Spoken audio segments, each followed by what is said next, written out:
ভগবানকে কেমন ভালোবাসতে হয় এবং ভগবানকে যদি ভালোবাসার মতো ভালোবাসা যায়, তাকে যদি ডাকার মতো ডাকা যায়, সত্যিই ভগবান তার ডাকে সাড়া দেন। আজকে লীলা না শুনলে তোমরা বুঝতে পারবে না। আজকে আমাদের লীলার নাম কৃষ্ণ সুদামা। সুদামার কথা যে আমরা আস্বাদন করব। তবে যতক্ষণ লীলা চলবে তোমাদের কাছে প্রার্থনা, তোমরা কেউ উঠে চলে যেও না মায়েরা, প্রত্যেকে মন দিয়ে শোনো। হ্যাঁ, তা প্রথমে আমরা জানবো যে সুদামার বাড়ি কোথায় ছিল। সেই আদি মধ্য অন্ত আমরা সবটা লীলার মধ্যে শুনবো। তা সুদামার বাড়ি কোথায় ছিল? বৃন্দাবনের মাঝখানে একটি গ্রাম, শ্রী বৃন্দাবনধাম।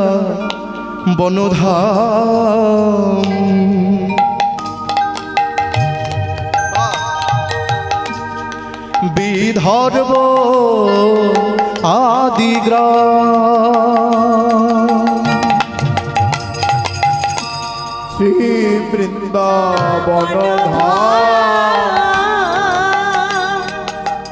ওরে বিদর্ভ আদি গ্রাম। ব্রাহ্মণ মুটুকের ঘর, আজ ব্রাহ্মণ মুকুটের ঘরে, শুভ কার্তিক মাস তথি,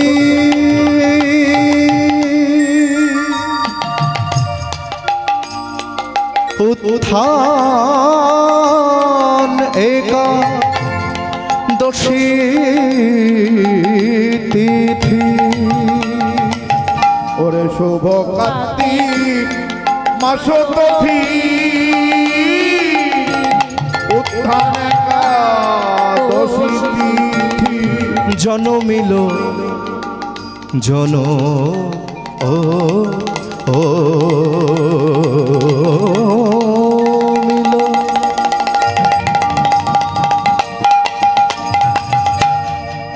জনমিল ভক্ত সুদামারে, আর জনমিল ভক্ত সুদামা। আজ সুদামা বিপ্রের জন্ম হলো, সুদামা বিপ্রের জন্ম হলো আমাদের ব্রজপুরী।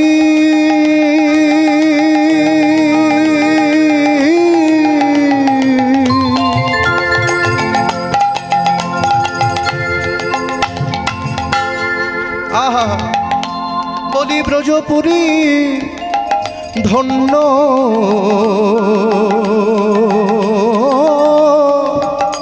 ধন্য হলো, যত অমঙ্গল সব দূরে গেল। ধন্য যত অমঙ্গল দূরে গেল, ধন্য যত অমঙ্গল দূরে গেল, অমঙ্গল দূরে গেল। ধন্য হলো আজ সুদামা বিপ্রে জন্ম হলো, জন্মিল ভক্ত সুদামা, জন্মিল ভক্ত সুদামা। শ্রী বৃন্দাবনধাম বিদর্ভ আদিগ্রাম। গ্রামের নাম হচ্ছে বিদর্ভ গ্রাম। বাবার নাম হচ্ছে মুটুক মহারাজ, মায়ের নাম হচ্ছে রচনা দেবী। এবং সুদামা যেদিন জন্ম হলো সেদিন একটি গুরুত্বপূর্ণ একাদশী, যার নাম বাবা উত্থান একাদশী, কার্তিক মাসের একাদশী। সেই উত্থান একাদশীর দিন ভক্ত সুদামার জন্ম হলো। মা বাবা বড় আদর করে নাম রাখলো সুদামা।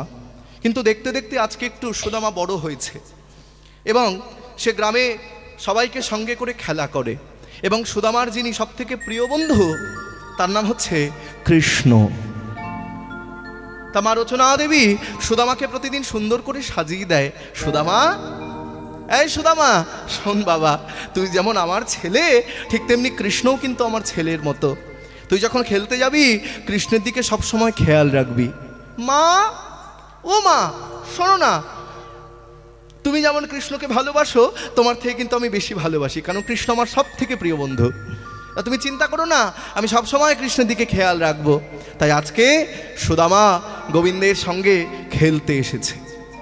ভক্তমণ্ডলী মায়েরা, আমরা যখন খেলি সেটি হয় খেলা, আস্তে কথা নয়, চঞ্চল হলে হবে না, খুব মন দিয়ে শুনতে হবে। তাহলে আমরা কীর্তন শুনতে শুনতে যদি মনটাকে অন্যদিকে দিয়ে দিই, তাহলে লীলার সাধনে কিন্তু একটু ব্যাঘাত ঘটে যাবে। তা সুদামা গোবিন্দের সঙ্গে খেলতে এসেছে মাঠে বনে। বাবা, আমরা যখন খেলি সেটি হয় খেলা, আর ভগবান যখন খেলে সেটি হয় লীলা। তা কৃষ্ণের কাছে গিয়ে সুদামা আর যত সখাগণ, গোবিন্দের 12 জন সখা হচ্ছেন প্রধান, আর 12 জন সখা হচ্ছেন উপপ্রধান। সুদাম সুদাম রাম বসুদাম মধুমঙ্গল সুবল সুবাহু বহুবাহু বরুথব গন্ধর্প কিঙ্কিনী কুণ্ডরী কোকিল স্তককৃষ্ণ লবঙ্গ অর্জুন বরুথব কিঙ্কিনী কলবিঙ্ক ভদ্রসেন, এরা হচ্ছে গোবিন্দের সখা। তা 12 জন হচ্ছেন প্রধান সখা। সেই 12 জন আমাদের কলিযুগে এসেছেন। এগুলো তত্ত্ব, এগুলো শুনে নিতে হবে। সেই 12 জন প্রধান সখা, তারাও কিন্তু আমাদের কলিযুগে এসেছেন, যাদেরকে আমরা বলি দ্বাদশ গোপাল। হরি বল। তা গোবিন্দের 12 জন সখা সবাই এসে বলে, কানাই আজকে কোন খেলা হবে? বলে, আজকের খেলা কোন খেলা হবে বরদাদা বলরাম বলতে পারবে। ও বরদাদা বলরাম, কি গো দাদা, আজকে কোন খেলা হবে? বলে, শোন রে শ্রীরাম, আজকের খেলা হবে কাঁধে কড়া কাঁধে চড়া। কাঁধে কড়া কাঁধে চড়া, বাহ! তাহলে প্রতিদিন আমরা কাঁধে করি, কিন্তু আজ আমরা কেউ কাঁধে করতে পারবো না। আজ আমরা কাঁধে চড়বো, কাঁধে চড়বো, কাঁধে চড়বো। যেই বলেছে কাঁধে চড়বো, মায়েরা খুব মন দিয়ে শুনবে কিন্তু। ভগবান কৃষ্ণ বলে, এই সুদামা থাম, সবাই যদি বলিস কাঁধে চড়বো, কাঁধে করবে কে? তা তো বলতে পারবো না। আমরা প্রতিদিন কাঁধে করি, আজ কাঁধে করবো না, কাঁধে চড়বো। আরে শোন ভাই, আজ একটা নূতন খেলা হবে, ইন্টারেস্টিং খেলা, যে খেলা আমরা আগে কিন্তু কোনোদিন খেলি নাই। সখাগণ বলে, কানাই তাহলে কি খেলা হবে? শোন এদিকে আয়, এই সুদামা এদিকে আয়, শোন কাছে আয় ভাই। বলি, ওই যে দূরে দেখতে পাচ্ছিস, ভালো করে চেয়ে দেখ, ওই যে দূরে বংশী বট রয়েছে। ভগবান খেলা খেলতো ভান্ডির বনে, ভান্ডির বন থেকে একটুখানি গেলেই সেই জায়গাটির নাম হচ্ছে বংশী বট। তা সুদামা, ওই বংশী বটের গাছ থেকে তুই মোট ভালো ভালো দেখে 26টা পাতা নিয়ে আয় তো। আস্তে কথা বললো না, 26টা পাতা কেন আনতে বলল? সখা 24 জন, আর কৃষ্ণ বলরাম এই নিয়ে হচ্ছে 26। তা ভালো ভালো ভালো ভালো দেখে আনবি, যেন ছেঁড়া না থাকে। তা সুদামা গিয়ে ওই বংশী বটের গাছ থেকে মোট 26টা পাতা এনেছে বাবা। ভগবান কৃষ্ণ সেই 26টা পাতার মধ্যে একটা পাতায় ছিদ্র করে দিয়েছে। ছিদ্র করে দিয়ে অন্যান্য পাতার মধ্যে এইভাবে ভগবান মিশিয়ে দিয়েছে। মিশিয়ে দিয়ে বলে, শোন, এই যে আমি পাতা ধরে দাঁড়িয়ে থাকবো, তোরা এক এক করে আসবি আর একটি করে পাতা নিয়ে চলে যাবি। হ্যাঁ রে, তবে যার হাতে ওই ছেঁড়া পাতাটা পড়বে সেই কিন্তু হবে আজকের খেলার চোর। তার কাজ কি হবে? সে আমাদের সবাইকে কাঁধে করে নিয়ে এই ভান্ডির বন থেকে বংশী বটের তলা পর্যন্ত নিয়ে যাবে। বাহ, দারুণ খেলা। এবার ভগবান একটি পাতায় ছিদ্র করে দিয়েছে, মায়েরা খুব মন দিয়ে শোনো। ছিদ্র করে অন্যান্য পাতার মধ্যে এইভাবে মিশিয়ে দিয়ে ভগবান ধরে দাঁড়িয়ে আছে, আর এক একজন করে সখা আসছে আর একটি করে পাতা নিয়ে চলে যাচ্ছে। প্রথমে সুদামা এসে একটা পাতা নিয়ে গেল। এই সুদামা, চোখ বন্ধ করে নিয়ে যা। সুদামা চোখ বন্ধ করে নিয়ে গেল। সুদামা, দেখ তো তোর পাতা ছেঁড়া আছে কিনা। সুদামা বলে, না রে কানাই, আমার পাতা তো ছেঁড়া নাই, আমার পাতা ভালো। মধুমঙ্গল একটা পাতা নিয়ে গেল। এই মধুমঙ্গল, তোর পাতা ছেঁড়া? না রে কানাই, আমার পাতা ছেঁড়া নাই, আমার পাতা ভালো। বরদাদা বলরাম একটা পাতা নিয়ে গেছে। দাদা, তোমার পাতা কি ছেঁড়া আছে? বলে, না রে ভাই, আমার পাতা তো ভালো। সবাই পাতা নিয়ে যাচ্ছে। ভগবান যাকে জিজ্ঞাসা করছে সেই বলছে আমার পাতা ভালো। তা ছেঁড়া পাতা গেল কই?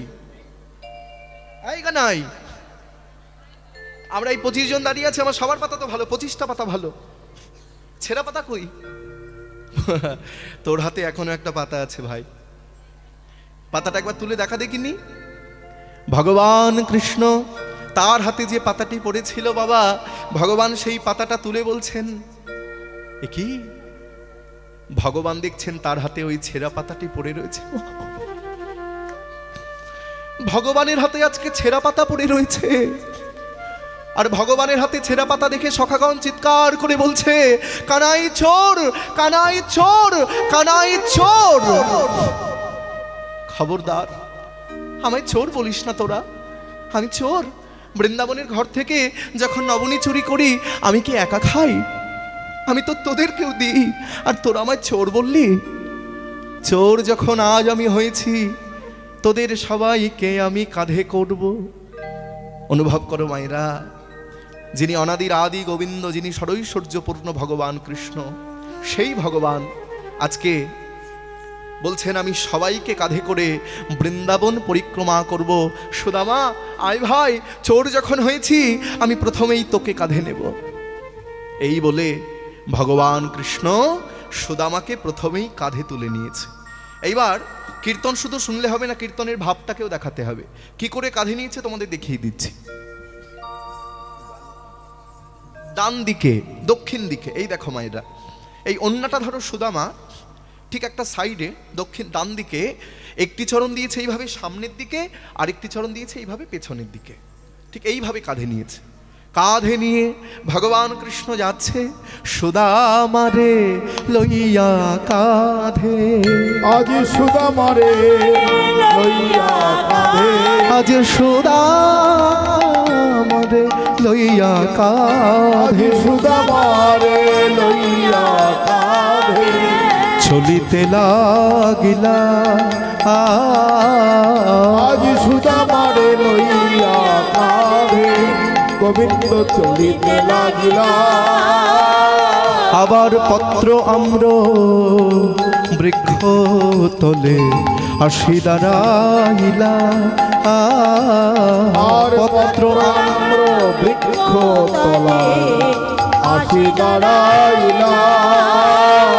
একবার দাঁড়ারে দাঁড়ারে, একবার দাঁড়ারে দাঁড়ারে, বলি পাকা পাকা, এই কানাই ওই দেখ, বলি পাকা পাকা আম ফলেছে, একবার দাঁড়ারে দাঁড়ারে, ওই দেখ পাকা পাকা আম ফলে, আবার এই না মধুর বৃন্দাবনে, পাকা পাকা হরিব, বলি এই না মধুর বৃন্দাবনে, পাকা পাকা আম ফলে, বলি এই না মধুর বৃন্দাবনে, পাকা পাকা আম ফলে, বলি এই না মধুর বৃন্দাবনে, পাকা পাকা আম ফলে, বলি এই না মধুর বৃন্দাবনে, পাকা আম ফলে, কানাই একটু দাঁড়ারে দাঁড়ারে, পত্র আম্র বৃক্ষ তলে আসি দাঁড়াইলা, পত্র আম্র বৃক্ষ তলে আসি দাঁড়াইলা। দেখ ভাই, ওই ওই গাছে আম পেকে আছে, একটু দাঁড়া দেখিনি, গাছ থেকে একটা আম পাড়ি। ভগবান কৃষ্ণ বলে সুদামা তুই আমার কাঁধের উপর চেপে আছিস, দে ভাই একটা আম পেড়ে দে দেখিনি, আমি আম খাবো। মায়েরা ভালো করে শোনো, সুদামা গোবিন্দের কাঁধের উপর চেপে আছে, বলে কানাই তুই আম খাবি, এক্ষুনি গাছ থেকে পেড়ে দিচ্ছি। এই বলে সুদামা গাছ থেকে একটা সুন্দর পাকা আম পেড়েছে। বাবা আমটা পেড়ে যেই না ভগবানকে দিতে যাবে, মনে মনে ভাবছে এই রে, আমটা আমি কানাইকে দেব, কিন্তু আমের মধ্যে যদি বিষ থাকে তা আমি নিজে আগে খাবো। কেমন ভালোবাসে দেখে নাও, আগে আমি নিজে খাবো, খেয়ে দেখবো আমের মধ্যে বিষ আছে কিনা। এই বলে সুদামা সেই আমটা আগে নিজে সেবা করেছে, সেবা করে আবার দেখছে যে আমি না, আমের মধ্যে তো বিষ নাই। তারপর সকাল লালামা খানো আম এঠো গোবিন্দের মুখের উপর তুলে দিয়েছে। তুমি পারবে মায়েরা, বাজার থেকে একটা আপেল কিনে এনে সেই পাকা আপেলটা নিজে সেবা করে বা আমটা নিজে সেবা করে তোমার এঠো আমটা ভগবানকে দিতে? তাহলে কেমন ভালোবাসা, কেমন অনুরাগ। সুদামার এঠো আম, লালামা খানো আম, উচ্ছিষ্ট আম ভগবানের মুখে তুলে দিয়েছে।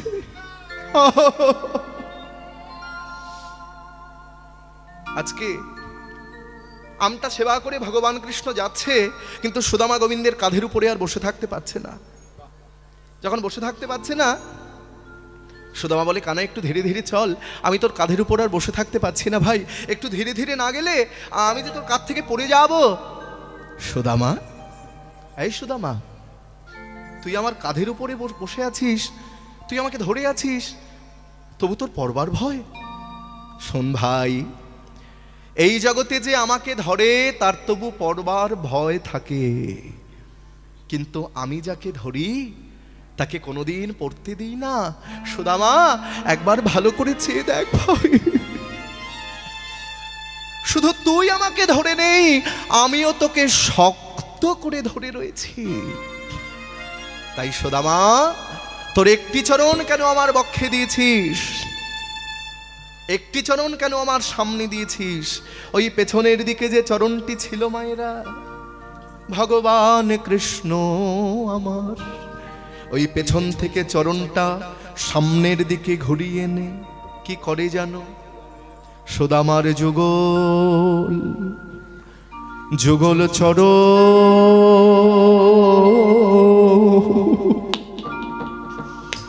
গোবিন্দ সেবা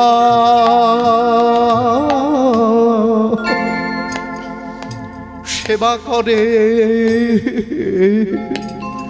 হে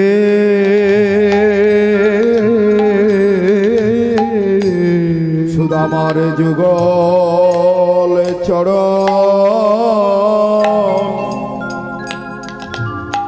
গোবিন্দ সেবা সেবা করে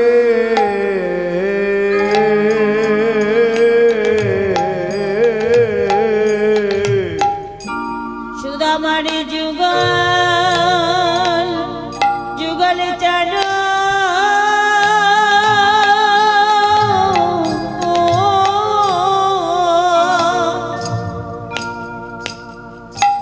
গোবিন্দ সেবা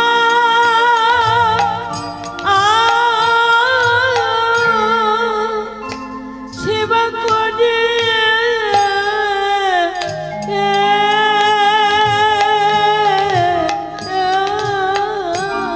আমার ত্রিতাবে জ্বালা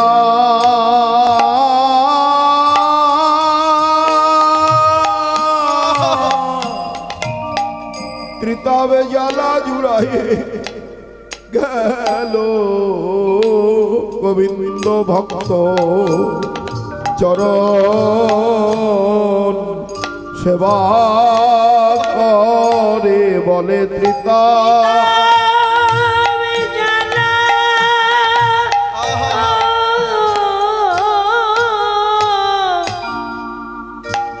তবে জ্বালা জুড়াইয়ে গেল সুদামার যুগল যুগলে চলো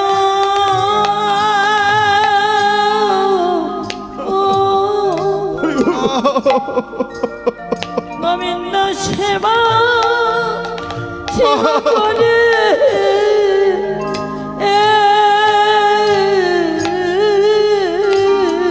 আমি এত দিনে ভক্ত চরণ বুকে আমার বুকে পেলাম বহুদিনের আশা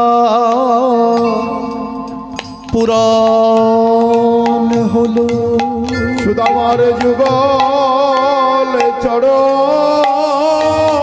গোবিন্দ বুকে ধরে আমার বহু দিনের আশা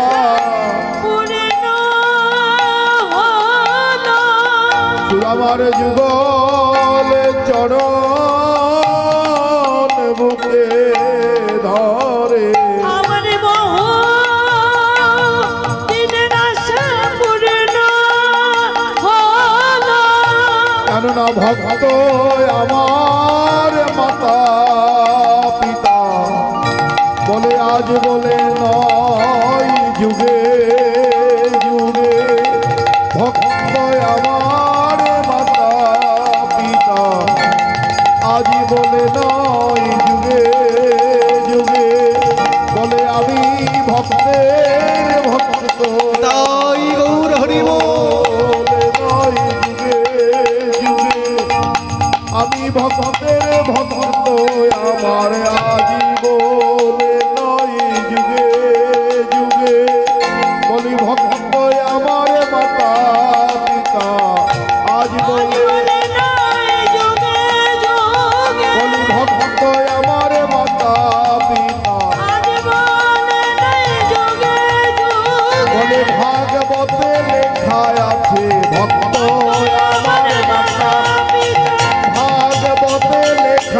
বলে ভক্ত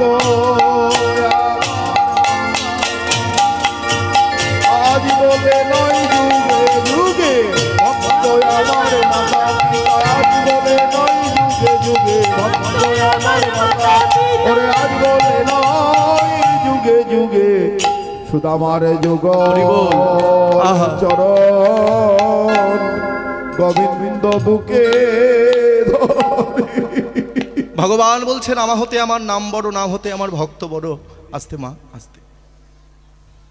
আমা হতে আমার নাম বড়, নাম হতে আমার ভক্ত বড়, ভক্ত হতে ভক্তের ভক্তি বড়, আর সেই ভক্তি হতে ভক্তের চরণ ধুলি বড়।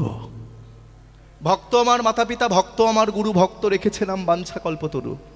ভক্তের হাতে প্রেমের রুড়ি, ভক্ত আমায় যেদিকে ঘোরায় আমি সেই দিকেই ঘুরি। আজকে ভক্ত ছিল বলে ভগবান আছে, ভক্ত ছিল বলে আজকে তোমাদের এই মামুদপুরে এখানে এত বড় একটি কীর্তনের আয়োজন হয়েছে। ভক্ত ছিল বলে ভক্তের জন্য সেবার আয়োজন হয়েছে। ভক্ত না থাকলে ভগবানের কোনো অস্তিত্ব নাই। এবং মনে রেখো মায়েরা, যে কীর্তন আজকে তোমরা শুনতে এসেছো, এই কীর্তন শুনতে শুনতেই কিন্তু ভগবানের চরণে পৌঁছানো যায়। পৃথিবীতে যত সঙ্গীত রয়েছে, অনেক সঙ্গীত আমরা শুনতে পাই, কিন্তু সব থেকে শ্রেষ্ঠ সঙ্গীত, সব থেকে বাংলার প্রাচীন সম্পদ হচ্ছে এই কীর্তন। আজকে তোমাদের আশীর্বাদে কলকাতা রবীন্দ্রভারতী বিশ্ববিদ্যালয় থেকে আমি কীর্তন নিয়ে পড়াশোনা করার সুযোগ পেয়েছি। সেখান থেকে আমি কীর্তনে মাস্টার্স করেছি, কীর্তনে এমএ করেছি।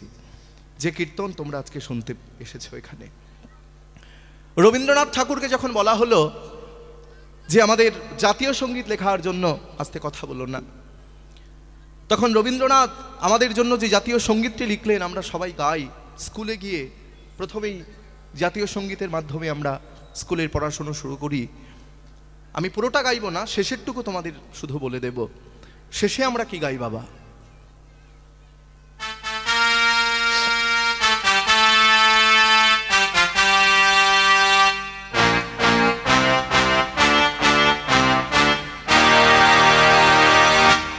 জয় হে জয় হে জয় হে জয় জয় জয় জয় হে। এটা কোথা থেকে নেওয়া হয়েছে?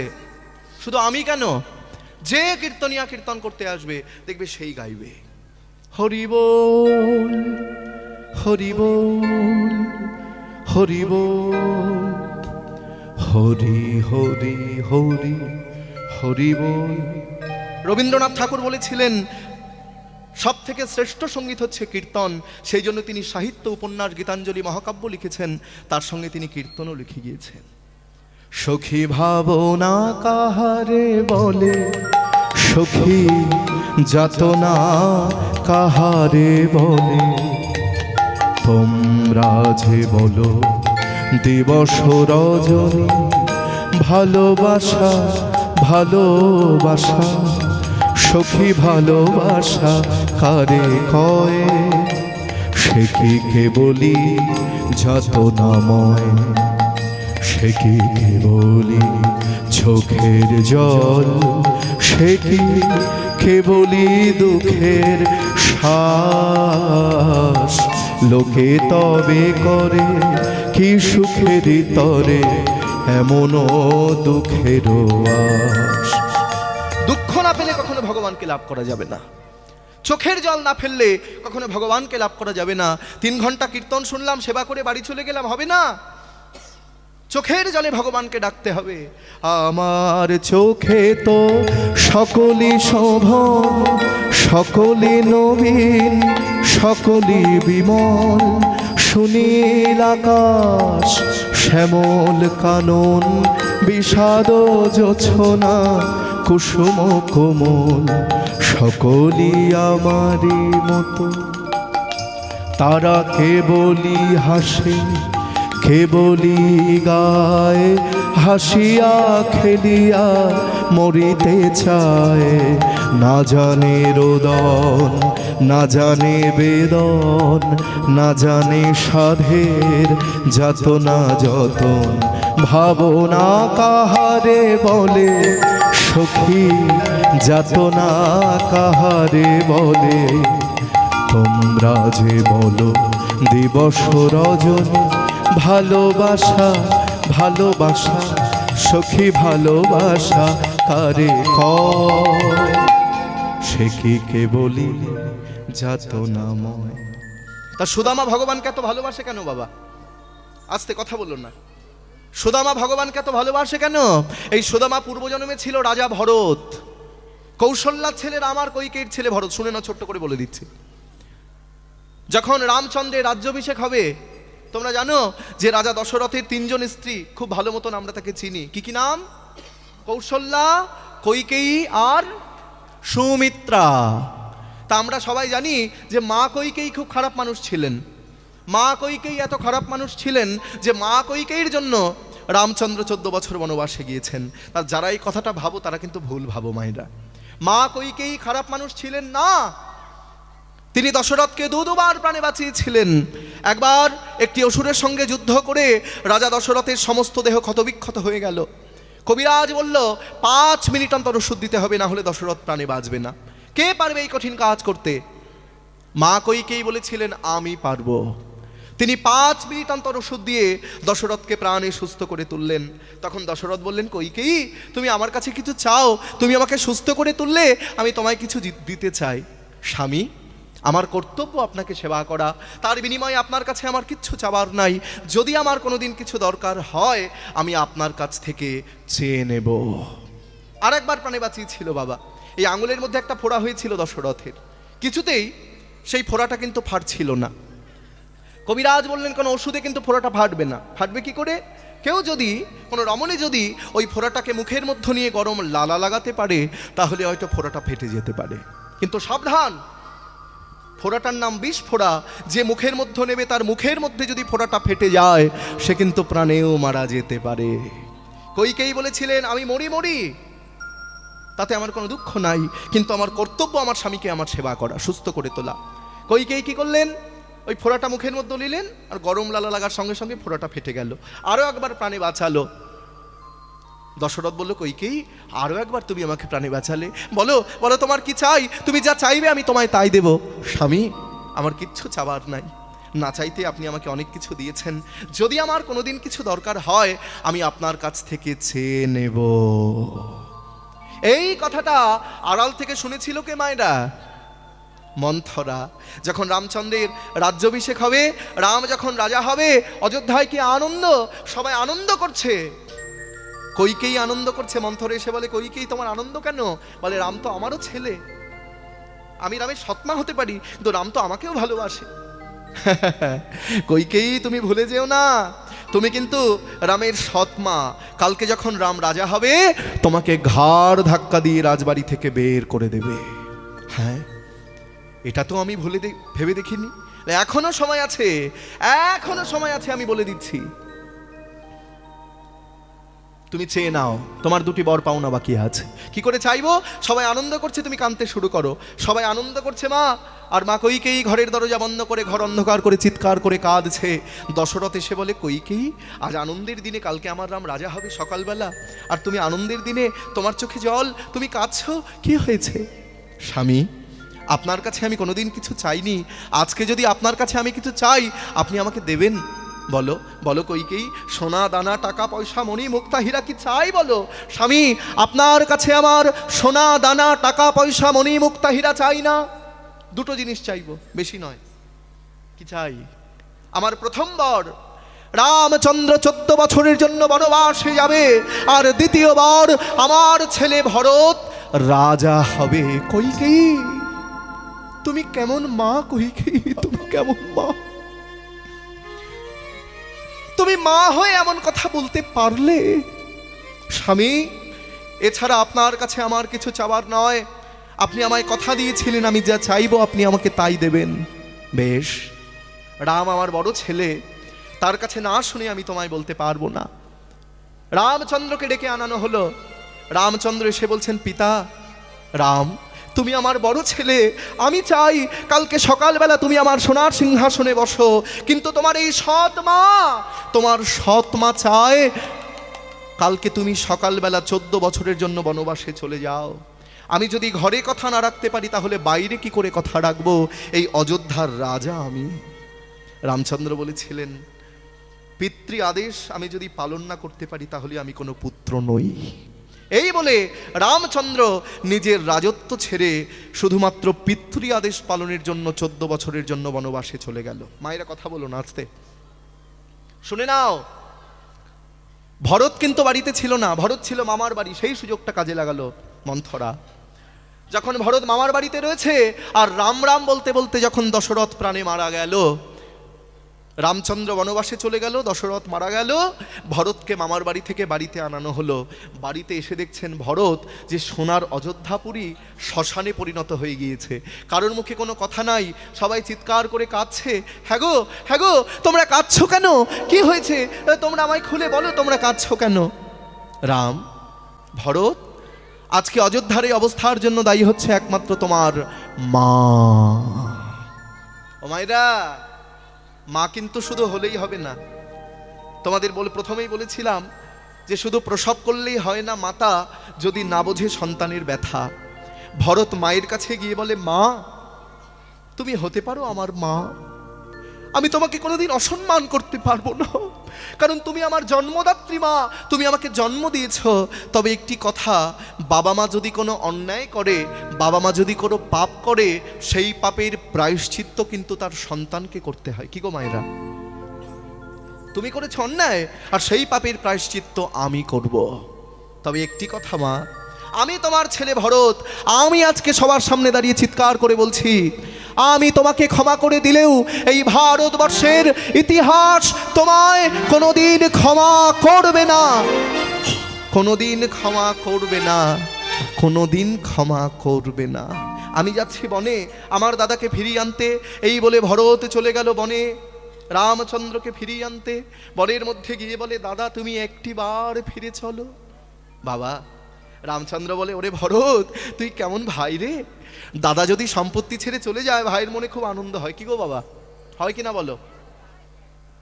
দাদা যদি সম্পত্তি ছেড়ে চলে যায় ভাইয়ের মনে খুব আনন্দ হয়। সম্পত্তি আমার, এই জমিটা আমার, বাড়িটা আমার, পুকুরটা আমার, গাড়িটা আমার, সব আমার, এই পানের বরজটাও আমার, এই যে তারপর ফুল লাগিয়েছে ওই যে পাতাবাহার গাছগুলো, ওগুলো সব আমার। দাদা চলে গিয়েছে যাজ্ঞা। কিন্তু তুই কেমন ভাই রে, আমি রাজত্ব ছেড়ে চলে এসেছি বলে তুই আমাকে ফিরিয়ে নিয়ে যেতে এসেছিস। ওরে ভরত, তোর মতো ভাই যেন ঘরে ঘরে হয়। দাদা তুমি একটিবার ফিরে চলো, তুমি ছাড়া সোনার অযোধ্যাপুরী শ্মশানে পরিণত হয়ে গিয়েছে। ভরত তোকে একটা কথা বলি, তুই বলতো দেখিনি যে এই জগতে ভাই আগে না বাবা আগে? ও মা এটা বলো, ভাই আগে না বাবা আগে? বাহ, তোমরা এত কীর্তন শোনো, আমি বুঝতে পারছি। বাবা আগে, ভাই পরে। বাবা যদি না থাকতো আমরা ভাইকে পেতাম? আর বাবার জন্য তো ভাইকে পেয়েছি। আমি পিতৃ আদেশ পালনের জন্য বনবাসে এসেছি। আমি যদি ফিরে চলে যাই তাহলে ভারতবর্ষের ইতিহাসে বড় বড় করে লেখা থাকবে আমার নাম। না, আমি ফিরে যাব না। ফিরে যাব কোন দিন যাব? যেদিন 14 বছর পূর্ণ হয়ে যাবে। ভরত কেমন ছিল দেখে নাও। বলে, দাদা তুমি যদি না যাবে, তোমার জন্য আমি দুটি চরণ পাদুকা এনেছি, এই পাদুকায় তুমি চরণ দাও। রামচন্দ্র সেই পাদুকায় চরণ দিলেন, আর সেই পাদুকা নিয়ে গেল ভরত অযোধ্যায়। অযোধ্যায় গিয়ে সেই পাদুকা সোনার সিংহাসনে প্রতিষ্ঠা করে তার নিচে কুশের আসন পেতে বসে ভরত 14 বছর রাজত্ব পরিচালনা করলেন। 14 বছর পর বনবাস থেকে রামচন্দ্র যখন ঘরে ফিরে এলেন, ওই মনের আনন্দে সবাই বলছে, রঘুপতি রাঘব রাজা রাম পতিত পাবন সীতারাম। বলো, রঘুপতি রাঘব রাজা রাম পতিত পাবন সীতারাম। रघुपति राघव राजा राम पतित पावन सीताराम। सीताराम बोलो सीताराम, सीताराम बोलो सीताराम, सीताराम बोलो सीताराम, सीताराम बोलो सीताराम। रघुपति राघव राजा राम पतित पावन सीताराम। बोलो सीता निताई गौर हरि बोल। सीताराम सीताराम बोलो सीताराम। बोलो रघुपति राघव রাজারাম পতিত পাবন সীতারাম রঘুপতি রাঘব রাজা राम पतित पावन सीताराम रघुपति राघव राजा राम पतित पावन सीताराम।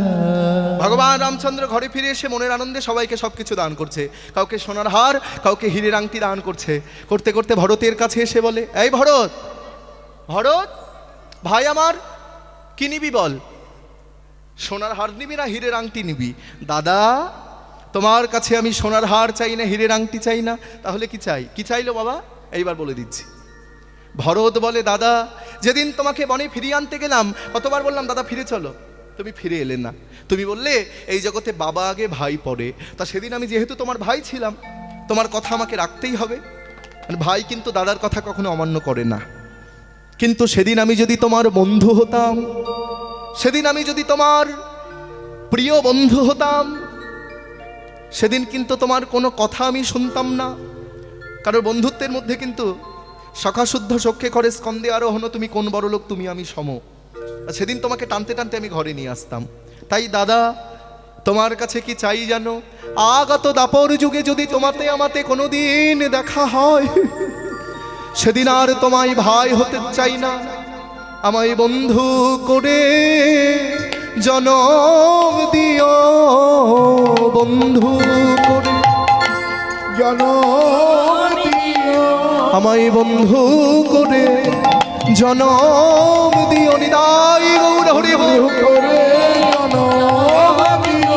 আমি ভাই হতে চাই না দাদা, আমি আগে থেকে জানাইয়ে রাখলাম। আমায় বন্ধু করে জনম দিও। আমি আগে থেকে জানাইয়ে রাখি, আমায় বন্ধু করে জনম দিও। বলি আগে থেকে জানাইয়ে রাখি, আমি আর ভাই হতে চাই না দাদা। বলি আগে থেকে জানাইয়ে রাখি, বন্ধু করে জনম দিও। বলি আগে থেকে জানাইয়ে রাখি, বন্ধু করে জনম দিও। আমায় বন্ধু করে জনম দিও। বেশ ভরত, আগত দাপর যুগে তুই হবি আমার প্রিয় বন্ধু। তোর নাম হবে কি? সুদামা। সেই জন্য সুদামা কিন্তু গোবিন্দকে এত ভালোবাসে। বোঝাতে পারলাম মায়েরা? এই জন্য কীর্তনটা শুধু একটু বুঝলেই হবে। সবাই তো কীর্তন শুনতে যায় না, কেউ যায় কীর্তনিয়াকে দেখতে, কেউ যায় কীর্তনিয়া সরে ঘুমাতে, সেই খুঁটি খুঁজবে, খুঁটিতে বসে জয় নিতাই। আবার কেউ যায় কীর্তনের আসরে বাতাসা কুড়োতে, ওই বাতাসা নিয়ে বাড়ি নিয়ে চলে যাবে। আর একটা কথা বলছি, রাগ করো না, কেউ যায় কীর্তনের আসরে জুতো চুরি করতে। হ্যাঁ, আমার 10 জোড়া জুতো হারিয়েছে, ওই জন্য জুতো এখন আসরে এনে ভালো করে আলোতে রেখে দিই। আমাকে একজন বুদ্ধি শিখিয়ে দিয়েছে, দুটো জুতো এক জায়গায় রাখবেন, একটা রাখবে এর নিচে, স্টেজের নিচে, আরেকটা রাখবে দূরে, তাহলে। আচ্ছা, এখানে একটু মাঝে মধ্যে একটু মায়েদের সব ঘুম ঘুম ভাত দেখতে পাচ্ছি, চুপ করে বসে আছে। এখানে কারো সুগার টুগার আছে নাকি? আছে? সুগার নেই? আমার বাবার আছে। আমার বাবা কিন্তু আজকে অনেকগুলো মিষ্টি খেয়ে নিয়েছে, সুগার তাই কি? আমার বাবা কি করে জানো? বাড়িতে বলে চিনি চিনি ছাড়া চা দাও, আবার কীর্তনে এসে বড় বড় রসগোল্লা খেয়ে নেয়। আচ্ছা, যদি কারো সুগার টুগার থাকে, আমি দুটো ব্যায়াম শিখিয়ে দেবো, জীবনেও সুগার হবে না। দেবো মা? আমি গ্যারান্টি দিয়ে বলছি, জীবনেও সুগার হবে না। তাহলে তাকাও আমার দিকে।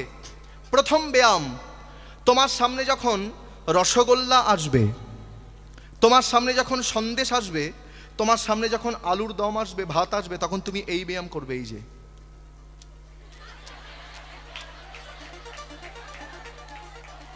এই ব্যায়ামের নাম কি? জোরে বলো। খাবো না।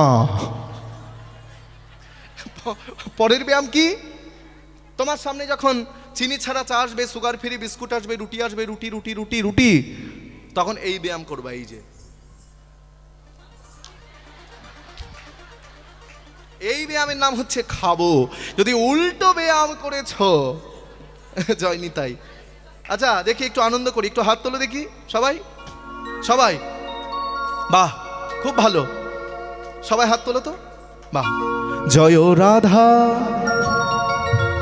রাধা, জয় রাধা রমন হরি বল, জয় রাধা রমন হরি বল।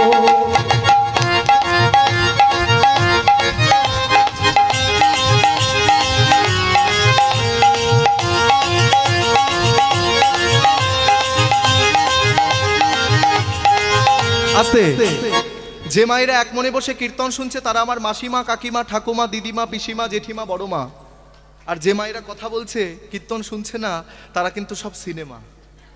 তোলো, জয় রাধা, রাধা রমন হরি বল, রাধা রমন হরি বল, রাধা রমন হরি বল, রাধা রমন হরি বল, রাধা রমন হরি বল, রাধা রমন হরি বল, হরি বল, হরি বল, হরি বল রে, হরি বল, হরি বল, হরি বল রে, হরি বল, হরি বল, হরি বল রে, হরি বল, হরি বল, হরি বল রে। রাধা রমন হরি বল, রাধা রমন হরি বল।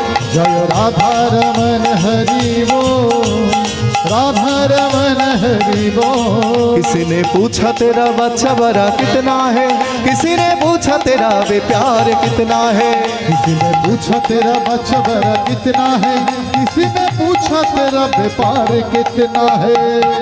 রাস্তা দিয়ে যাচ্ছ সবাই বলে কি রে তোর ছেলে মেয়ে কেমন আছে? ভালো আছে।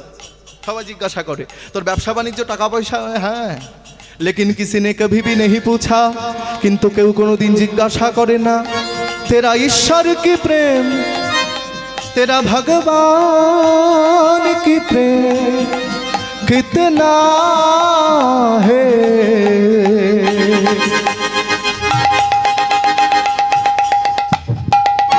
আমি একটা ব্যায়াম শিখিয়ে দেবো, জীবনে আমার ডাক্তার বাড়ি যেতে হবে না। সবাই হাত তোলো, সবাই তোলো, পুরো পুরো পুরো একদম পুরো সবাই যারা দাঁড়িয়ে আছো তোলো। দেখাচ্ছে কিন্তু সবাই করবে। জয় রাধা রমন হরি বল, হরি বল, राधा रमन हरि बोल, राधा रमन हरि बोल। জয় রাধা রমন হরি বল, রাধা রমন হরি বিদায় গৌর হরি বল, राधा रमन हरि बोल, राधा रमन हरि बोल। জয় রাধা রমন হরি বল, জয় রাধা রমন হরি বল, जय राधा रमन हरि बोल, जय राधा रमन हरि बोल। বাহ। তাহলে এইবার কি হলো? কোথায় ছিলাম দেখি, কোথায় ছিলাম? হ্যাঁ, এইবার শুনে নাও মায়েরা। তাহলে সুদামা যিনি ছিলেন ভরত, তিনি দাপর যুগে সুদামা রূপে এসেছেন। তার সুদামা গোবিন্দের সঙ্গে প্রতিদিন বনের মধ্যে খেলা করে, কিন্তু বনে বনে খেলার বেশি দিন থাকলো না। অক্রূর রথে চাপিয়ে কৃষ্ণ বলরামকে নিয়ে চলে গেল মথুরায়। কংস মহারাজ, আস্তে কথা বলো না, মনে মনে চিন্তা করলো যে কৃষ্ণ বলরামকে এনে আমি হত্যা করে মেরে ফেলবো, কিন্তু ঠিক তার উল্টোটা হয়ে গেল। ভগবান কৃষ্ণ তিনি কংসকে ধ্বংস করলেন এবং নানা রকম টানাপোড়েনের মধ্যে দিয়ে তিনি আর বৃন্দাবনে ফিরে আসতে পারলেন না। কৃষ্ণ যখন বৃন্দাবন ছেড়ে মথুরায় চলে গেল আর বৃন্দাবনে ফিরে আসতে পারল না, আর সুদামার শুরু হয়ে গেল তীব্র বিরহ। দেখো বাবা, আমার একটা প্রিয় বন্ধু আছে যার সঙ্গে প্রতিদিন আমি কথা বলি, প্রতিদিন দেখা করি, প্রতিদিন বাজারে ঘুরতে যাই। এইবার হঠাৎ করে তার সঙ্গে যদি আমার যোগাযোগটা বিচ্ছিন্ন হয়ে যায় হঠাৎ করে, তাহলে আমার মনের অবস্থা কি হবে বলো? তা সুদামা গোবিন্দের সঙ্গে প্রতিদিন বনের মধ্যে খেলা করে, প্রতিদিন গরু চড়ায়, আর হঠাৎ করে কৃষ্ণ বৃন্দাবনে চলে গিয়েছে আর মথুরায় চলে গিয়েছে আর বৃন্দাবনে ফিরে আসছে না। সুদামার শুরু হলো তীব্র বিরহ। সুদামা বৃন্দাবনের পথের ধুলায় কৃষ্ণ কৃষ্ণ নাম লিখে চিৎকার করে কৃষ্ণ কৃষ্ণ কৃষ্ণ বলে কাঁদে। মথুরা থেকে যদি একটা গরু আসে, সেই গরুটার গলা জড়িয়ে ধরে বলে, ওরে গরু, ওরে গরু, তুই বলতে পারিস আমার ভাই কানাই কোথায়? গরুর সঙ্গে কে কথা বলে? যার মাথা খারাপ হয়ে যায়। মুটুক মহারাজ মনে মনে চিন্তা করে দেখলো, আমার একমাত্র ছেলে সুদামা, আমার চোখের সামনে আমার ছেলেটা মাথা খারাপ হয়ে যাচ্ছে, আমি বাবা হয়ে কি করে সহ্য করব? মোটক মহারাজ তলে তলে খবর নিয়ে জানতে পারল যে বসুদেব নাকি বিদ্যা অর্জনের জন্য কৃষ্ণ বলরামকে পাঠিয়েছেন তৎকালীন সময়ের সব থেকে বড় বিশ্ববিদ্যালয়, যার নাম শান্তিপুনি মুনির বিশ্ববিদ্যালয়। এখন যেমন অনেক বিশ্ববিদ্যালয় আছে বাবা, কলকাতা বিশ্ববিদ্যালয়, রবীন্দ্র ভারতী বিশ্ববিদ্যালয়, যাদবপুর বিশ্ববিদ্যালয়, অনেক বিশ্ববিদ্যালয় রয়েছে, কিন্তু সেই সময় ভারতবর্ষের বুকে উজ্জয়িনীতে একটি মাত্র বিশ্ববিদ্যালয় ছিল, যার নাম শান্তিপুনি মুনির বিশ্ববিদ্যালয়, এবং যেখান থেকে কৃষ্ণ বলরাম লেখাপড়া করেছে। এগুলো জানতে হবে। এবং যার কাছে লেখাপড়া শিখেছেন তার নাম কি? শান্তিপুনি মুনি। তা মুটুক মহারাজ মানে সুদামার বাবা মনে মনে চিন্তা করলো যে আমি যদি আমার সুদামাকে সেখানে ভর্তি করে দিই তাহলে কৃষ্ণের সঙ্গে দেখা হয়ে যাবে, আর আমার সুদামার মাথাটাও ঠিক হয়ে যাবে, তা আমার ছেলে পণ্ডিত হয়ে ঘরে আসবে। এইবার সুদামাকে ভর্তি করে দিল সেই গুরুদেবের আশ্রমে। শিক্ষার ওই উদ্দেশ্যে সবাই তথায় অমিলিলা, শিক্ষার ওই উদ্দেশ্যে সবাই। আবার বহুদিন পরে কত আনন্দ হইলা, বহুদিন পরে কত আনন্দ হইলা। আনন্দ ধরে না, আনন্দ ধরে না, আনন্দ ধরে না, ধরে না। দিন পরে কৃষ্ণ পেয়ে আনন্দ ধরে না। বহুদিন পরে কৃষ্ণ পেয়ে আনন্দ ধরে না। বহুদিন পরে সুদামা কৃষ্ণকে পেয়ে চিৎকার করে ডেকে উঠলো, কৃষ্ণ! সুদামা, ওরে কৃষ্ণ! সুদামা, কৃষ্ণ! ওরে ভালো আছিস, ভালো আছিস ভাই?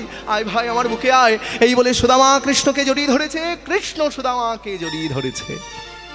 থাম থাম, ওই দেখ আমাদের গুরুমশাই আসছেন। শান্তিপুনি মুনি এসে বলছেন, শোনো, আমার বিশ্ববিদ্যালয়ে তোমাদেরকে স্বাগতম জানাই। আজকে ক্লাসের প্রথম দিন, আজকে আমরা প্রথমে একটু পরিচয় পর্বটা সেরে নেব। আস্তে শোনো, বলি তোমাদের মধ্যে সব থেকে বড় কে আছো? একটু হাত তুলে দেখাও দেখিনি, বড় কে আছো? এই তো আমি। আর তোমার নাম কি? বলরাম। বলরাম ছিল তো উতলা, ঠিক করে কথা বলতে পারতো না, সেই জন্য বলছে আমার নাম বাবা বাবা বাবা বাবা বলরাম। আচ্ছা বলরাম, তুমি আমার বিশ্ববিদ্যালয়ে কোন বিদ্যা লাভ করতে চাও? ধনুর্বিদ্যা। বাপরে বাপ, ধনুর্বিদ্যা! ধনুর্বিদ্যা শিখতে গেলে তোমার মুখ চালানোর দরকার নাই, তোমার হাত চললেই হবে। আচ্ছা বেশ, আর তোমার নাম কি? আমার নাম হচ্ছে কৃষ্ণ। কৃষ্ণ, তুমি আমার বিশ্ববিদ্যালয়ে কোন বিদ্যা লাভ করতে চাও? গুরুদেব, আপনার বিশ্ববিদ্যালয়ে কোন কোন বিদ্যা দান করা হয়? আমার বিশ্ববিদ্যালয়ে 14 শাস্ত্রের সঙ্গে 64 কলা বিদ্যা দান করা হয়। বাহ, তাহলে তুমি কি শিখবে বলো? আমাকে ওই 64 কলাবিদ্যায় দিতে হবে, আমি 64 কলাবিদ্যায় শিখতে চাই। ও মাইরা শোনো, একটা সাবজেক্ট এমএ পাস করতে গিয়ে আমাদের মাথা খারাপ হয়ে যায়, আর ভগবান কৃষ্ণ সেই সময় 64টা সাবজেক্টে 64টা বিষয়ে এমএ পাস। একবার ভেবে দেখো। আচ্ছা ওই ওই ওই একদম সবার পেছনে যে বসে আছো, কি নাম তোমার? আমার নাম সুদামা। বাহ সুদামা, তুমি আমার বিশ্ববিদ্যালয়ে কোন বিদ্যা লাভ করতে চাও? গুরুদেব, আমি আপনার বিশ্ববিদ্যালয়ে বেদ বিদ্যা লাভ করতে চাই। শোনো, বেদ বিদ্যা শিখতে গেলে কোনোদিন কিন্তু মিথ্যা কথা বলা যাবে না, সব সময় সত্য কথা বলতে হবে। এখন যেমন স্কুলে গিয়ে আমরা কোনো কাজ করি না, সেই সময় অনেক আগের কথা বলছি বাবা, ভগবান কৃষ্ণের আমলে সেই সময় কিন্তু স্কুলে গিয়ে বা বিদ্যালয়ে গিয়ে বিদ্যালয়ের সমস্ত কাজও কিন্তু করে দিতে হতো। তা গুরুদেব বলছেন, তোমাদের গুরুমা বলছিলেন জ্বালানির কাঠ নাকি ফুরিয়ে গিয়েছে। কৃষ্ণ শোনো, আমি তোমার উপরে দায়িত্ব দেব, তুমি কি জ্বালানির কাঠ এনে দিতে পারবে বন থেকে? কৃষ্ণ বলে, গুরুদেব আপনি চিন্তা করবেন না। এই সুদামা এদিকে আয়, শুধু বসে থাকবে, শোন শিগগিরই আয়, চল আমরা আর একটু জ্বালানির কাঠ নিয়ে আসি। এই বলে কৃষ্ণ আর সুদামা দুইজন গিয়েছেন জঙ্গলে জ্বালানির কাঠ সংগ্রহ করতে। কিন্তু মায়েরা সেই সময় কালো মেঘে আকাশ ঢেকে গেল, শুরু হলো প্রবল ঝড়, বৃষ্টি, বজ্রপাত।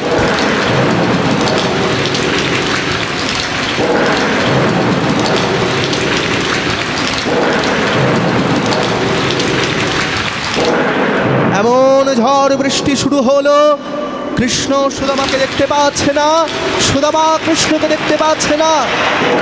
চিৎকার করে কৃষ্ণ ডেকে উঠল, সুদামা! সুদামা! সুদামা!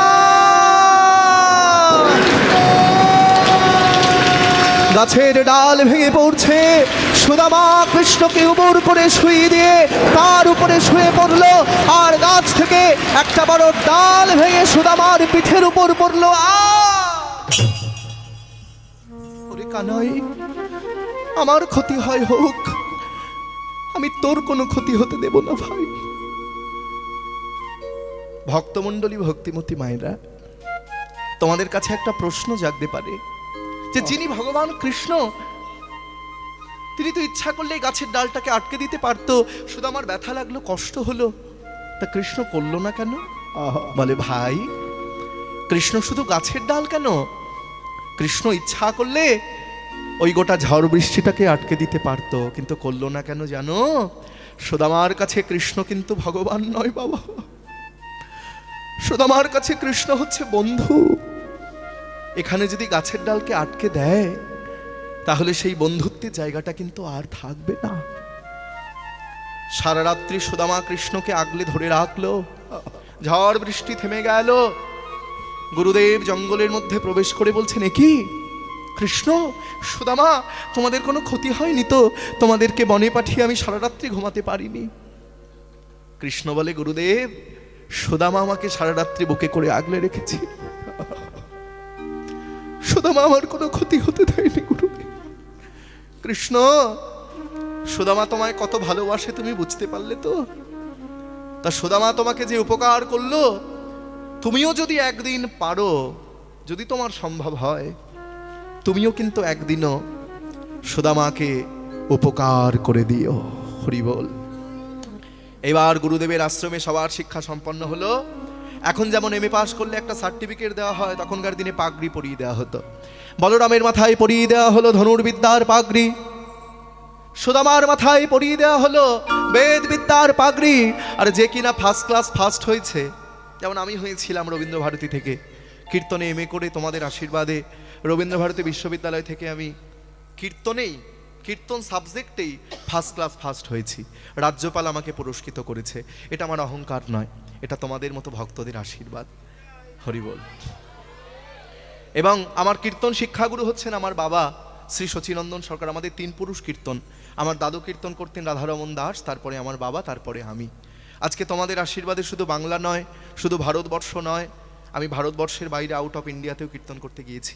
আমি কিছুদিন আগে গিয়েছিলাম লন্ডন, মানে ইংল্যান্ড।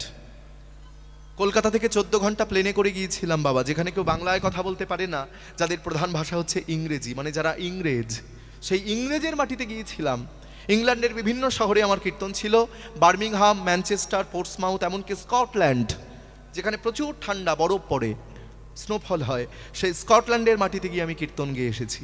আমার আনন্দটা কোথায় জানো? যারা মুখে কৃষ্ণ উচ্চারণ করতে পারে না বলে কৃষ্ণা, যারা রাম উচ্চারণ করতে পারে না বলে রামা। আজকে সেই ইংল্যান্ডের মাটিতে গিয়ে, স্কটল্যান্ডের মাটিতে গিয়ে, লন্ডনের মাটিতে গিয়ে আমি বাংলার নিতাই গৌরের নাম প্রচার করে এসেছি। হরি বল। তা তোমরা বাড়িতে বসে কেউ যদি আমার কীর্তন দেখতে চাও, এখন তো কোথাও যাওয়া লাগে না, একটা ইউটিউব ফোন ঘাটলেই এখানে অনেক